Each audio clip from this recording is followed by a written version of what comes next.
Injil Lukas menaruh kisah Zakheus setelah kisah pengemis buta. Keduanya ada persamaan, namun secara status berbeda. Pengemis buta dipandang rendah dan miskin. Tatkala ia berteriak memanggil Yesus, orang banyak langsung menegurnya. Sedangkan Zakheus berstatus tinggi dan sangat kaya. Ia bukan hanya pemungut cukai, ia kepala pemungut cukai. Saat ia naik pohon, semua yang memandang tentu awalnya merasa geli. Namun begitu tahu yang naik pohon adalah Zakheus, siapapun terdiam. Kepala pemungut cukai bukan orang yang bisa diremehkan. Dalam kekuasaannya, dia bisa memiskinkan orang semaunya.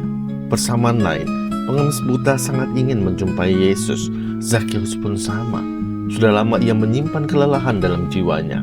Ia kaya, tetapi karena menindas bangsanya, menguntungkan bangsa musuhnya, ia dianggap pengkhianat bagi bangsanya sendiri. Tetapi harus bagaimana? Dia sudah terlalu lama di bisnis kotor ini.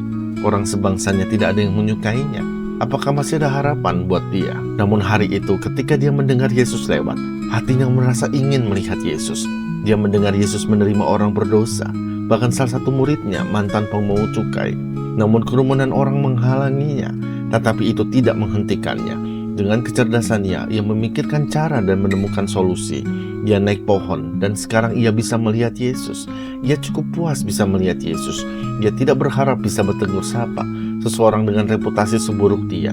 Mungkin Yesus pun tidak akan mau mendekatinya. Namun di tengah lamunannya ia terkejut. Mata Yesus sedang memandang dirinya dan berkata kepadanya, "Zakheus, segeralah turun, sebab hari ini aku harus menumpang di rumahmu." Zakheus berdegup kencang. Yesus tahu namanya. Kalau Yesus tahu namanya, pasti Yesus tahu reputasinya. Dan ia tahu bukan reputasi baik yang akan diceritakan orang-orang, tetapi dari cara Yesus menatapnya, cara Yesus memanggil namanya, dan Yesus yang mau ke rumahnya. Hatinya sangat terharu, karena mungkin untuk pertama kalinya sejak sekian lama, ia merasakan penerimaan dari orang sebangsanya. Bahkan orang ini adalah Yesus, tokoh terkemuka saat itu.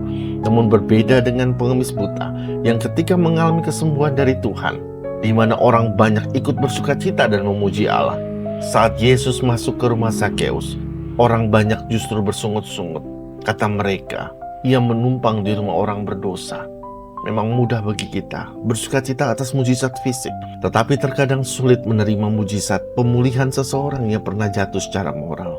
Kita bisa berkata, saya percaya pada pengampunan, namun hati kita ternyata masih sulit mengampuni. Padahal keselamatan adalah karya Allah, bukan usaha manusia. Karena Tuhan telah masuk ke rumah hati seseorang, mengapa kita berhak menutup pintu yang sudah Ia buka?